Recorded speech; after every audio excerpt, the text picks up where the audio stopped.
Hey everyone, welcome to the Dirt Trail Running Podcast. I'm Coach Loretta and I'm here with Coach Lindsay and our special guest, Russell Stratton. He is one of my friends and also an athlete that I coached through Ornery Mule Coaching. Hi, welcome to the podcast, Russ. Hello, hello. So we kind of just wanted to start off. Russ just got back from the Western States 100, and we kind of just wanted to give a little bit of the backstory on Western States. So if anyone doesn't know, this is the oldest 100-miler in existence, and it started out as an original 100-mile horse race. And then Gordon Ainsley decided that he could do it on foot, and then thus became the Western States 100. I don't have the date on me. Do you, Loretta? So Gordon did the first time in 1974 and he finished in 23 hours and 42 minutes. Which is incredible. Right.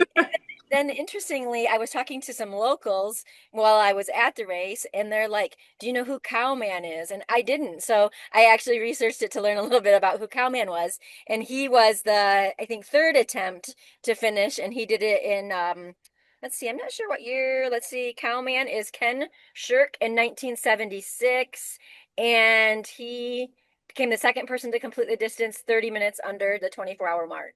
So I guess Amazing. famous in the area. Yeah, very cool. And then let's see. So some stats about the course itself. The elevation is roughly 18,090 feet that you cover over the course of just over 100 miles. It's 100.2, I believe. And then so it's actually a net downhill course, which people like to say because it kind of doesn't make any sense at all because it's so hard and you have to climb a bunch. But the downhill descent is 22,970 feet. So it almost has 23,000 feet of downhill. And people really kind of discount that it is a hot race. Like this race is like no joke. And I think this year was, when I was watching the live feed, they said it was like a couple degrees hotter than last year. And that seems to kind of be the theme. Like every single year, they're like, this was a little hotter than last year. And I've been out there too, and it's boiling. Like California doesn't get enough credit on how hot it actually gets this time of year, especially like at altitude. Right. And you know that they had snow a couple Hmm. days or week before or whatever, but the snow was pretty much gone. I don't know. Russ, did you see much snow out there? There was pockets of snow. Hmm. The only snow that I actually ran through was right at the top of the escarpment. Okay. So Hmm. it really was bare when it comes to snow, but it just made for a lot more water and mud. Right. And also something about this race that's very unique in it, as poles aren't allowed. So there are some years where it is a snow heavy course where that whole first climb is in the snow and you're not allowed to use poles. So a lot of times, like when people like get accepted into this, it's a hard cutoff. You can't have poles and it can be either hot or snow. So it's just the variables are left and right on this thing. Right. You kind of go through different climates as you're going through the entire race too. So this year Exactly. I had the opportunity to be there to crew Russ, and I did the Hoka challenge the day before the race. So that was climbing up just over 3 miles, 2,500 feet of climb. It's some serious climb there. You're going from like 6,500 feet to maybe like 8,500 feet. Hmm. And I was thinking to myself, wow, to think that you get to the top and you have 97 more miles to go. Yeah, that's just the warm up, right, Yeah, Russ? exactly. It truly is. Y'all came back and warned Russ, like, easy, go easy on this climb. Well, Awesome. the amazing thing for me was is that, I took my coach's advice like, any good athlete would. And, as I'm going up, I'm probably three-quarters of the way up the escarpment, and I'm looking ahead of me, and there's like most of the runners, and then I look behind me and there may be 25 runners, and I'm like, am I doing this right? And, you know, it ended up being what it is, but it impressed me how many people were just powering up that mountain and not having any problems. Yeah. Yeah. It wasn't Or true, but I stood at the start of the race and there were actually, I don't know who they were. I need to look at my picture a little closer. There were two female that led the race up that start. yeah, yeah. And I think That's your perspective, Russ, but also you like a lot of those people probably burnt out in 3 miles and then, had to really reevaluate their race a lot sooner. So there's two ways to look at it. But then, some people are fantastic climbers, but are just terrible on the descent. So some people might have been banking a little time on the climb, knowing that they're going to be crawling downhill. When I was in the high country, I did pass a number of people, and I at that point because it was still cool out. And even though we were in elevation, it was relatively flat running for the most part. And Yep. so, still having a lot of energy, still having all those things working in my favor. You know,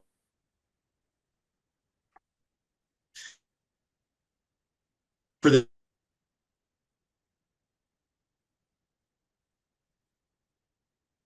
just so pristine up there that they want to keep it that way.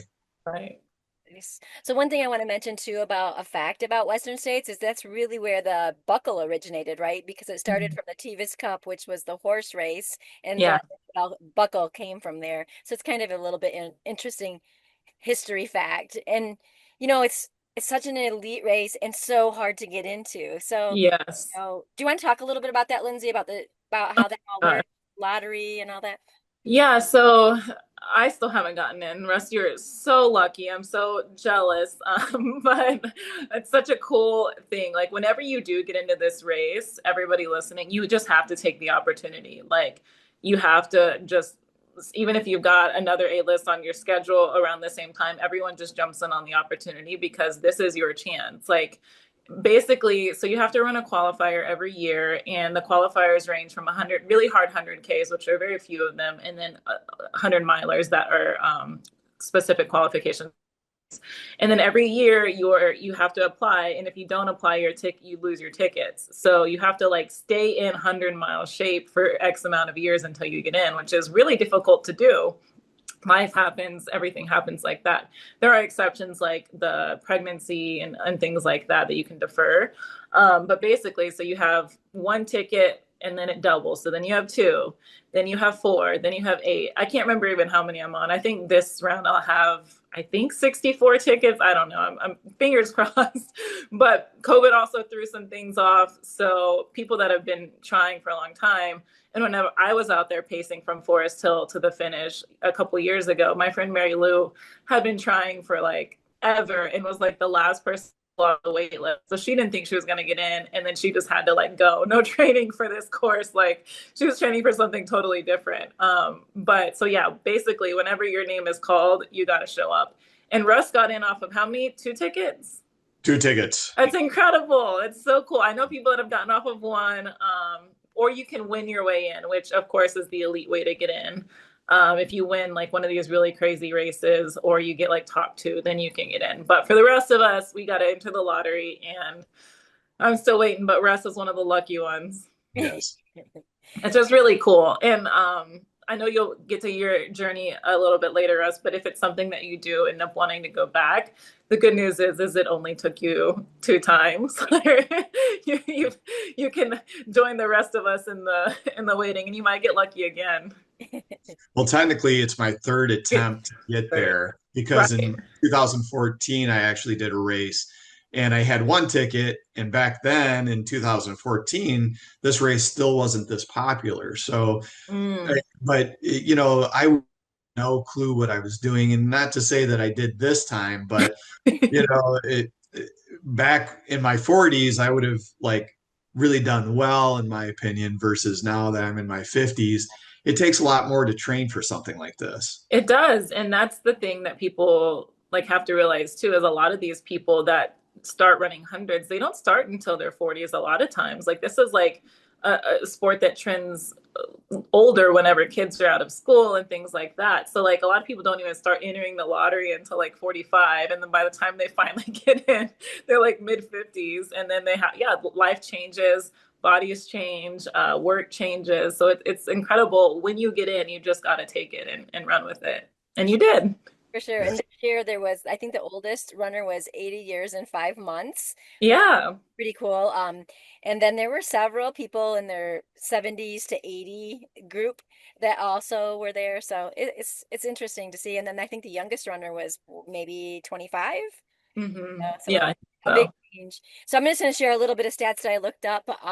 So this year there were 369 starters, 287 finished. So it was a 77.7% finish rate, which is the 10th best among all of the Western States finishes of starters. So I thought that was kind of an interesting fact. Caleb Olson won the race with 14:11:25. We got to see him finish, which was really cool. We got to the finish line and saw about the top five. Okay, so funny story. We have our puppy with us, Zuki, and she has no shame where she goes to the bathroom. We're sprinting down the street to get to finish. She stopped. He's coming in. She goes to the bathroom right on the course. Like, oh my gosh, stop, clean it up. People are like, such responsible pet owners, thank you. We scurry off the course, and then the I hope that made the live feed. she has no shame, I tell you. That's so funny. And then the first female was Abby Hall, and she won the race with 16:36:16. I have a little story, and I didn't ask Callie if I can share this, but I'm sure she won't mind because they're associated with Ornery Mule too. Scott's won the Hennepin 100 before. But I was talking to Callie, and I didn't realize she was actually crewing and pacing Abby Hall. And I would messaged her before, just like sending a message, and then I saw them on the live feed. I was like, oh, she's not gonna answer me. Like she's busy pacing the leader. But she had mentioned that Scott was nervous about pacing Abby because he was afraid he was going to get dropped. Like, imagine having Scott Trayer be like a little intimidated Right. that you're going to drop him 60 miles into the race. But I saw him pacing on the live feed, and they both did a fantastic job. And then they both hosted, I think the after hours finishers too, which was really cool. That's awesome. Both ran Hennepin, I believe. Yeah. Nice. Mm-hmm.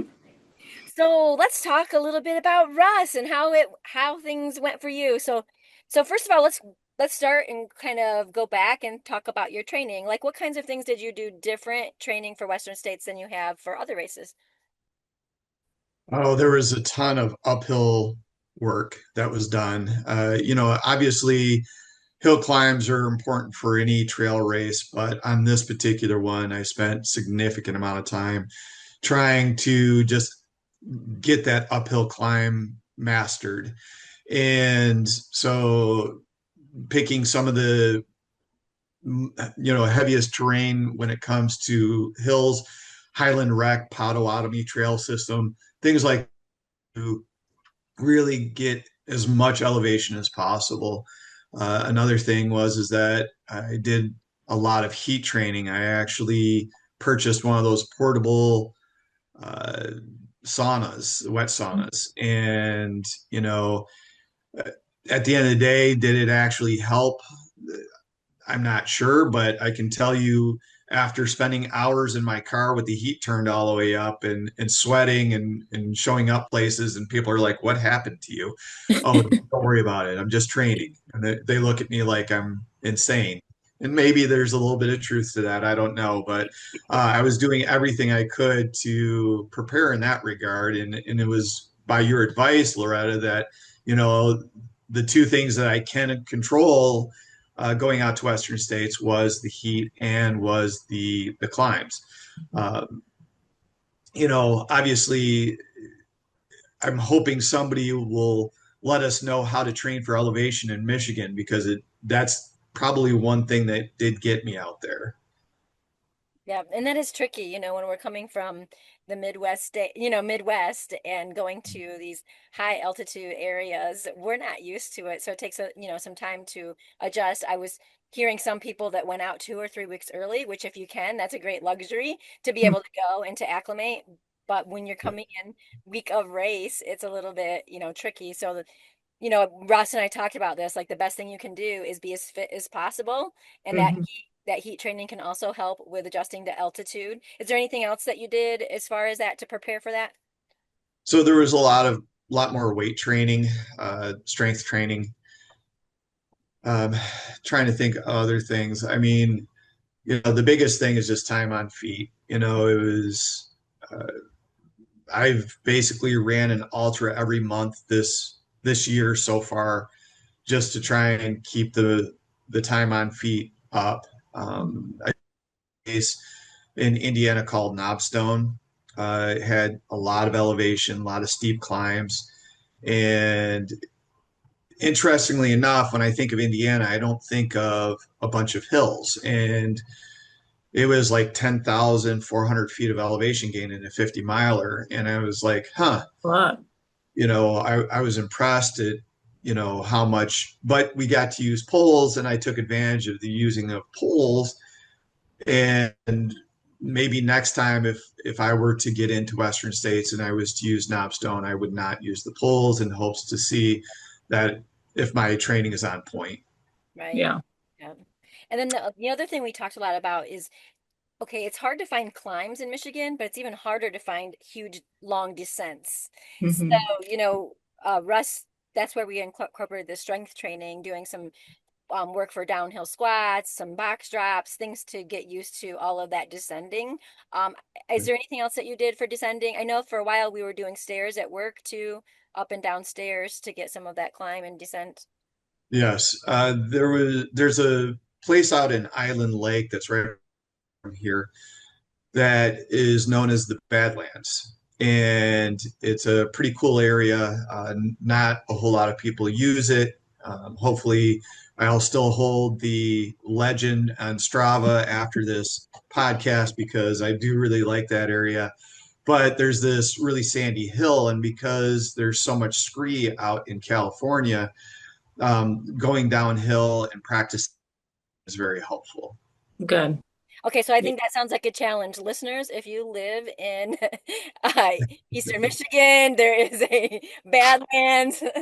Go see Go if take the local legend. Yeah, let's have a Yes. competition.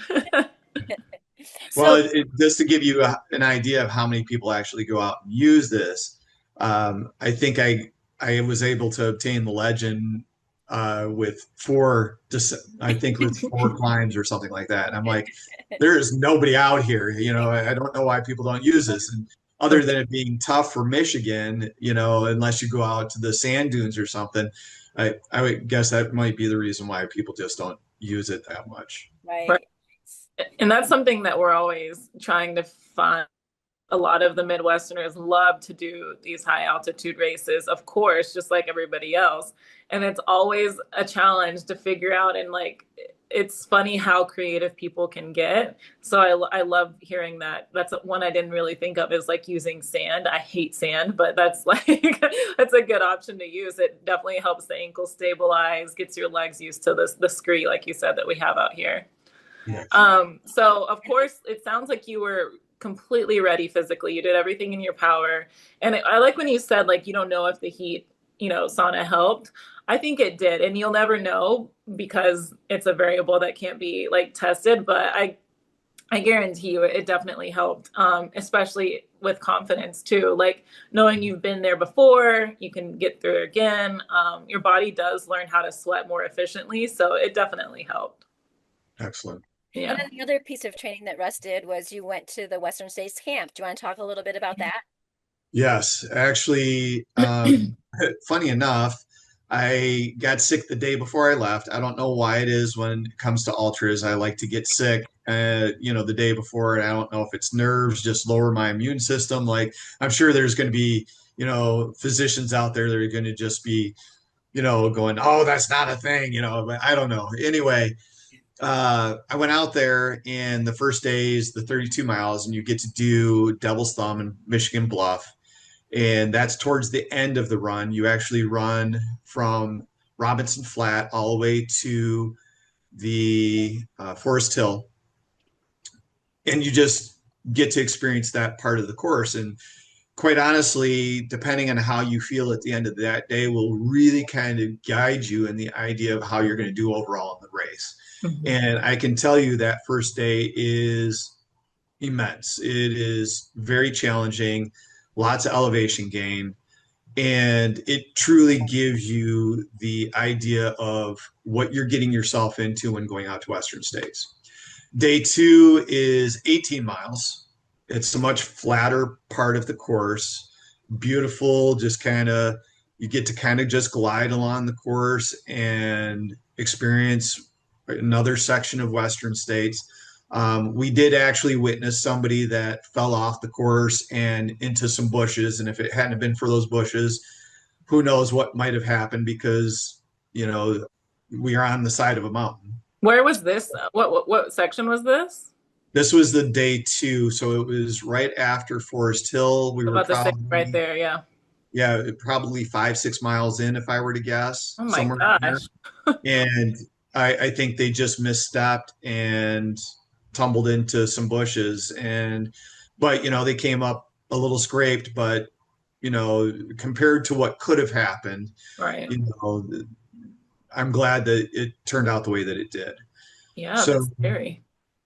yeah, yeah, and that's one of the things that I was thinking about during the race was, or even beforehand, is this is a section where it's going to start getting dark, and when it's that twilight, if you will, is when it's often the hardest to see where your feet are landing, Yeah. and you can have a great headlight, but unless you've got it on full beam, it just can be tricky. And Hmm. again, that seems to be the darker part of the course because it has more canopy than anywhere else on the course. Right. Um, so day two, you get through the 18 miles. It's, a nice run. And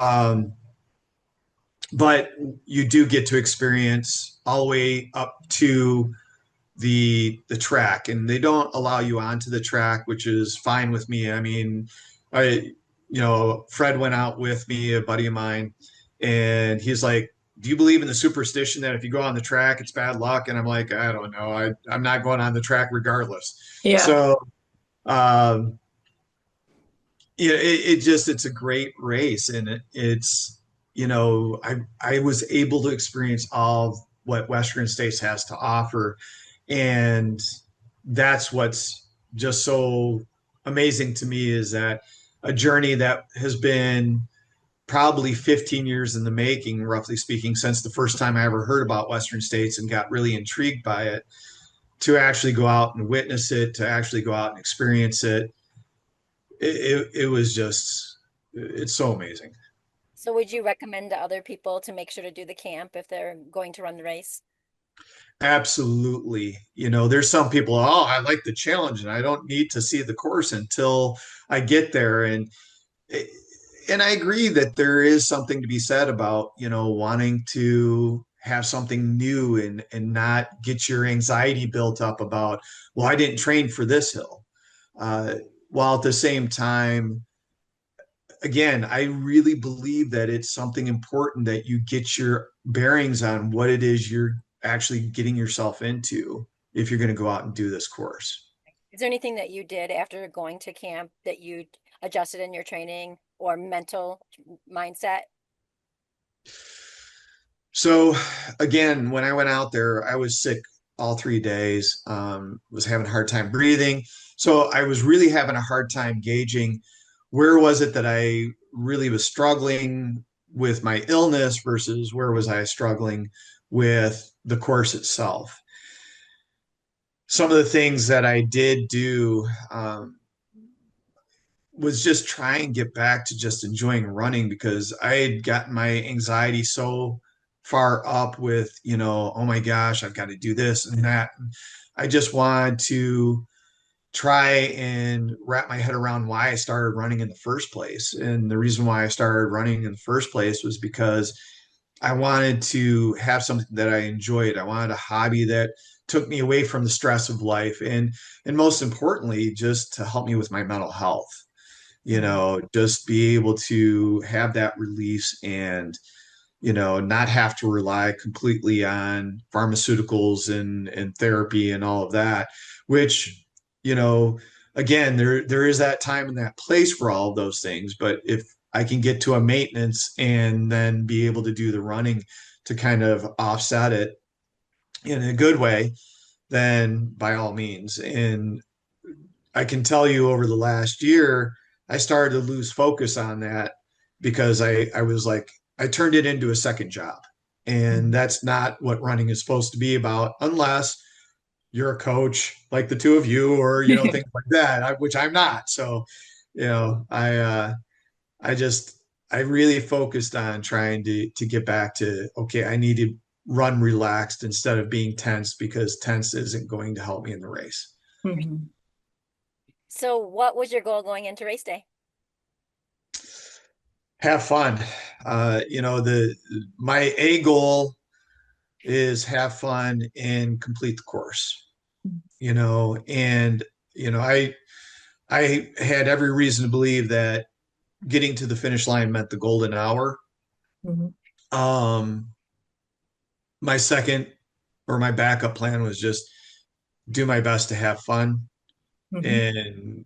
and stay healthy, and then last but not least is just plain old have fun. So fun was all the way across the board, but obviously there was tears to it. Sure, Mhm. sure. So can you walk us through the start of your race and those early miles and how things were going for you? You talked a little bit Sure. about getting up, to the escarpment, then kind of take us from there. Sure. So at the start line, obviously nerves are on high, adrenaline's flowing, and started the climb of the escarpment. And I was actually feeling really good. I felt like I was doing exactly what I trained to do and what you had trained me to do, Loretta, and just powering up that climb. And then when I started seeing people, especially the people I knew, it was like that extra boost of energy. And then got out there, past the escarpment, and actually got into high country. And I was just in awe of how beautiful it is up there.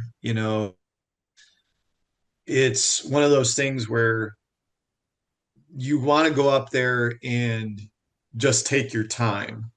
Obviously in a race like this, you can't do that, but the water, the mud, the green, aspects of everything around you, and just this beautiful, beautiful trail.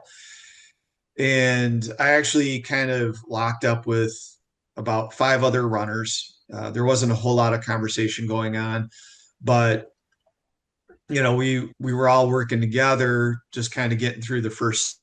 And I had a gentleman come up from behind me, and he was like, "Hey, I'm going to pass," and I just followed his tail, because we were moving relatively slow at that point, but you know I knew that this was probably the time where I needed to have good time management in order to get through the tight cutoffs later on. Yeah. And, you know, everything was going smooth. I mean, it was cool outside. The sun hadn't really come up over the horizon yet. And things were just flowing. And then I got to the first aid station, and refueled, got some gels. I didn't carry all the gels. I'm a fan of Never Second. They just go down really smooth. And then when I got to the aid station, they had, as far as gels were concerned, were these caffeinated gels. They didn't have any decaffeinated gels, and or gels without caffeine, I should say.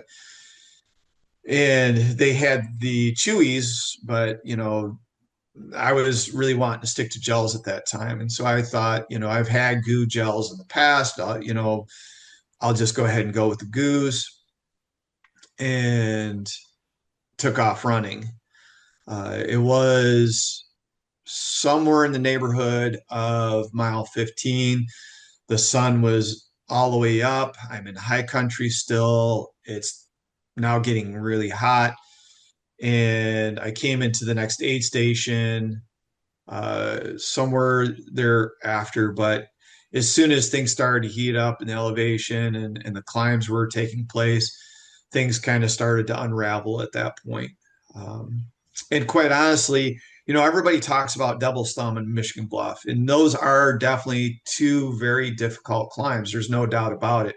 Also, people love to talk about the escarpment, the idea that you're going 3.65 miles and you're doing almost 2,500 feet of elevation gain.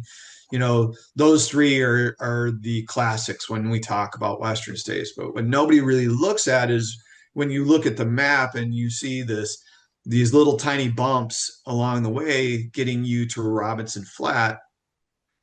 Nobody really talks about how those are sometimes upwards of a mile Mhm. climbs In and the not heat as well. exactly what's that? In the heat as well.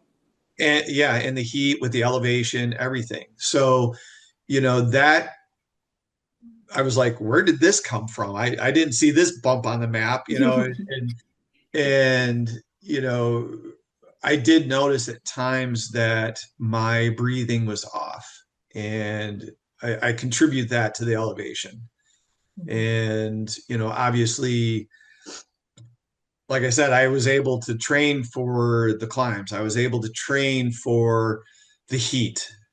I just wasn't able to train for the elevation. And, if I was a person that could afford to do this, if I had the means to do this, I would highly recommend anybody getting into Western states that you spend a weekend a month before Western states, just going out to elevation and mountainous terrain and just putting in some heavy miles on trails on a Saturday and a Sunday and fly back home or whatever it is you can do, you know because that's only going to prepare you that much more. Right. Right. So I saw you when you came into Robinson Flat. I think that you were kind of at a bit of a struggle, not feeling well to your stomach, some GI issues going on. What were you thinking at that point? And at that point, did you feel like you were still going to be able to finish, or were you starting to wonder? And what was this mile to for the listeners? This was around So what's that? I was around mile 30 at Robinson Flats. Yes. And yet I still hadn't gotten to the top of Robinson Flat or that section. That section is close to 4 miles, if not a little over 4 miles. And nobody talks about that one as well. And that's still up in like 6,500 feet of elevation. Mhm. So at that point, the biggest thing was thinking about how am I going to get these GI issues straightened out? You know, I'm any kind of race car, you don't put fuel in it, it's not going to go. And if you can't keep the fuel in it, you're just going to putt around the track. And that's kind of how I felt like I was at that point. Was I was still going, but I definitely didn't have that spark. And quite honestly, as I said, I've been doing lots of ultra training and have not been feeling that way during those runs. So to be in that place, like I almost felt like I was spending more energy doing calculations in my head of how to correct this problem than actually turning my feet over. Right. Mhm. And, I was definitely getting concerned. I mean, I definitely had some highs and lows while out there on the trail. And, you know, again, what takes most people out, in my opinion, again, I could be completely wrong, is the mental game. If you can't stay on top of the mental game, then it doesn't matter how physically prepared you are, you're going to tank. Right. Yeah. And so, yeah, coming through that aid station, I just was trying to figure out how am I going to keep moving? How am I going to and I knew that I was in a place where I could finish within 28, 29 hours if I could just keep things in. Right. What I wasn't told when I was at Robertson Flat was how close to the cutoff I was, which may have worked in my favor and may not have, because I came into the next aid station, which I believe was mile 34, if I remember correctly. And at that point, they're like, you have 15 minutes. I'm like, what? How in the world, like I'm on track for 28-hour mirror or ultra. How in the world can you tell me I have 15 minutes before I miss the cutoff? Yeah. And that really did mess with my head quite a bit, especially when, you know, and I was getting talked to by my crew, like, you need to take in nutrients. You've got to take in hydration. I'm like, I'm trying, but it's not staying in, you know? And Yeah, it was a little um, as a crew. So when we came up, we weren't really able to go over to the aid stations with them. I mean, Western States is taking care of you, right? It's all completely Cadillac of services. So they want crew to stay back, which was really hard for us crew because we wanted to come over, we wanted to help. And that was my question. Do we tell him that he's getting close to cutoff? And we decided that the aid station was probably already telling you all of that because we didn't have much access to you. And we wondered, like, oh, should we or should we not? Oh, no, aid station will tell him. Must be if it didn't tell you. no, and I don't know if it would have helped or actually hindered me at that point. Yes. I, I think I still had some power in my legs at that point. I probably would have moved a little faster. And I think in that section, I did move a little faster. I think I had like a 12-minute mile and a 13-minute mile during that section. And, but again, I was running on fumes. Right. And, it sounds ridiculous, but every time I would have to stop and spend a minute, because of my GI stuff, that's a minute to 2 minutes taken away from that particular mile, Right. and it adds up quickly. Right. Yeah. And and anyone that doesn't know, the first half of Western is hard part. Like up until the first 100K is the hardest part of the race. And the cutoffs are very tight. Anyone that runs ultras knows that 18 minutes a mile is not easy to do, even on a flat course. Then you add in all of this elevation, the heat, the altitude. It's very difficult to do. I mean, you can't even walk that pace. So you really have to bank time. But then that's going to throw your stomach into a tizzy. And it's literally like, the classic, like trying to juggle plates, or like, you're trying to do one thing and then the other one falls, and then you're trying to fill this cup up, but then this one's leaking. Like, it's definitely a game out there of managing time, number one, and everything that's a possibility of that can go wrong. But so let's see, you made it through what mile? I made it to mile 44 and I Mm-hmm. missed the cutoff by between 5 and 10 minutes, if I remember correctly. Okay.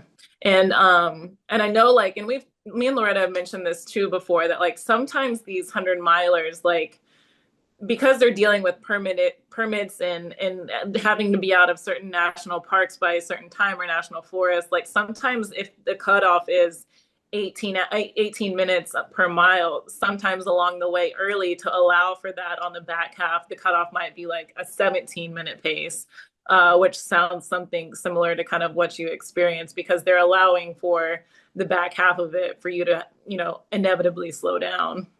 Yeah. Absolutely. I think early on the cutoff was probably closer in the 16 minutes because when Hmm. he was coming flats, if you looked at his overall pace, he was around 26 to 27 hours. Hmm. And Yeah. then, that those short cutoff, there's, harder cutoffs are Hmm. changes of where you really have to be in the race. So, yeah, Yeah. And which I makes do know that, I got to the last chance aid station, and it was amazing how many people came up to me. I feel really bad because a medical person came up to me to check on me, and I'm like, yeah, I just having some GI issues and so on and so forth. And she was like telling me about how she DNF'd at that very spot in 2019. And she's got tears streaming down her face. And I'm thinking, oh, I can't do this right now. I just can't Yeah. do this right now. and, and she was telling me her story, and I was thankful that she was sharing that with me. And then I had another gentleman that came up. And he was like, oh, yeah, I DNF'd, last year at the last aid station. So you made it here. So you did so much better than I did. I'm like, I'm not sure if that's a compliment or not, but right, okay, thank you for that conversation piece. right. And that is tricky, right? So you have this big race. It's a really hard to get into a race. You've put in a lot of time and money into a race, and then you end your day early. How have you dealt with those emotions? I'm sure you're Oof, still dealing with them at some level, but yeah. So, um, it's been hard. Yeah. Mhm. for sure. Sure. And, people keep asking me, well, are you going to do it again? You're going to do it again? And I'm like, uh, no. And they're like, we'll ask you in a week. We'll ask you in a week.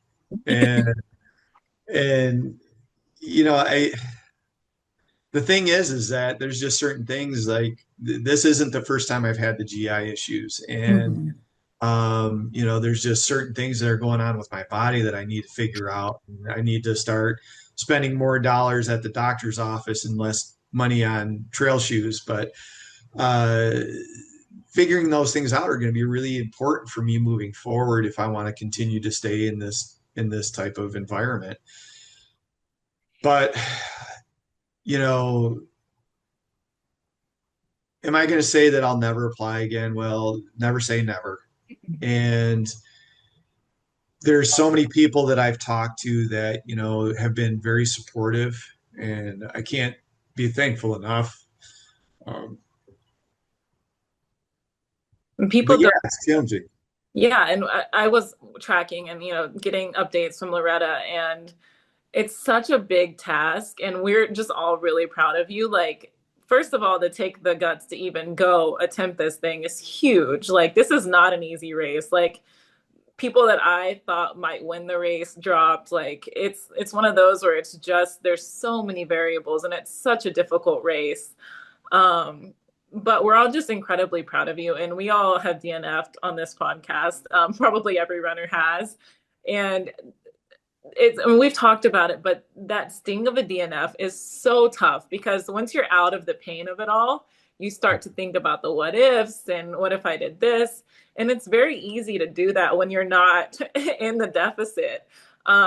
But I think it's really important that you do have a strong support system around you, and you have friends and you have family that are encouraging you and just being there for you. And it sounds like you do. But we all know that feeling. And I'm so sorry that you're probably still currently going through it, but just know that it doesn't take away from the runner that you are, the work that you put in, or anything like that. For sure. And I think I'd like to just read this quote that David Roche posted, because in elite that was, pro runner that was expected to Mm-hmm. maybe take the win, DNF'd. Derek was at Forest Hill aid station when he ended his day. So he said he had can't come through. He kissed his wife. He went off, and then a few minutes later he was back, and he decided it was the end. And I thought this was really good because I sort of followed David along too, and you just never know what the day is going to bring you. He practiced. He did all kinds of different kind of strategies for nutrition and fueling, but it still came down to that, right? He says, Western States 100 DNF. I tried really, really hard. It wasn't enough. Enough melodrama. I went in with a pair of jacks when I needed a full house. It's the normal ultra story of hydration mistakes causing issues that I couldn't troubleshoot fast enough. Blah, blah, blah. Mostly, I just didn't have it. That compounded with unfounded health fears that I need to work through with a psychologist and possibly an exorcist.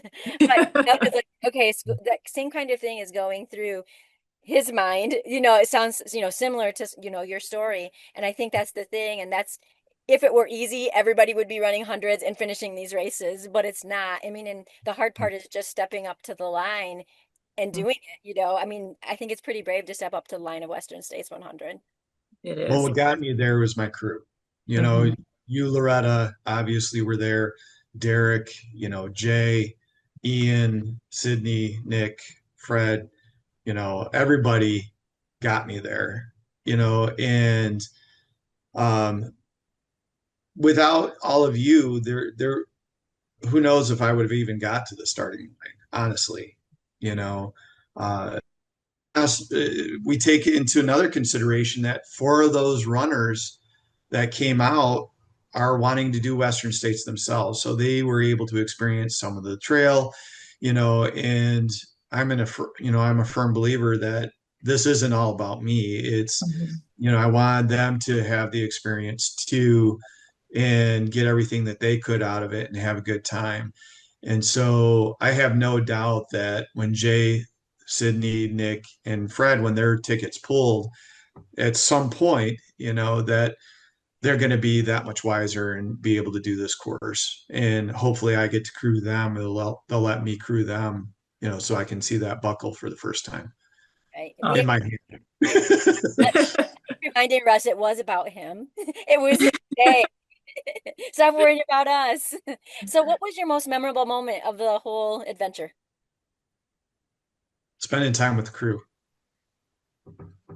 I love that. That's I mean, all of us have done a race where like our crew is what makes it, and I think that that's so much fun. Like, it just gives me all the feels thinking about all my experiences with my crew. And like you said, like every single person that you want on your crew they end up becoming like so much closer, and then they want to do the race, and it's kind of like this just give and take, kind of push and pull. Like you're giving so much to them and vice versa, and it's just a wonderful, kind of symbiotic relationship that you have with your crew. And I think it's just incredibly special. So, and then don't be afraid to, be vulnerable with your crew too. Like a lot of people like, don't really allow the crew into even in the post and how like you're feeling now. Like reach out to your crew. They were there with you as well, and really lean on them in this time as well. Like it's a journey that you all went through together. Oh, absolutely. Hmm. And, I can't tell you how many people like said, "Hey, we want to come out and we want to support you." And for one reason or another, they just weren't able to come out. And so just to know that, here's this one simple guy going out to do a very difficult course, and, to have so many people to show that kind of support, Hmm. you know, it it's you know, again, the community of runners, Running Hmm. Lab, Howell Run Club, the just amazing people I've met while running, and the people that I know on trails, and obviously Loretta many years ago was like, "Russ, you're a good runner. Why would you ever stop?" Because I was really like, I think I'm done running these days. He's like, "No, you're not." And I'm like, "Oh, we'll see." And now it's how many years later, Loretta? Probably Uh, maybe. 8. Yeah. Yeah. I So, love it. And one thing and I repeat this because I actually, every time I mention this on the podcast, someone will talk to me about it.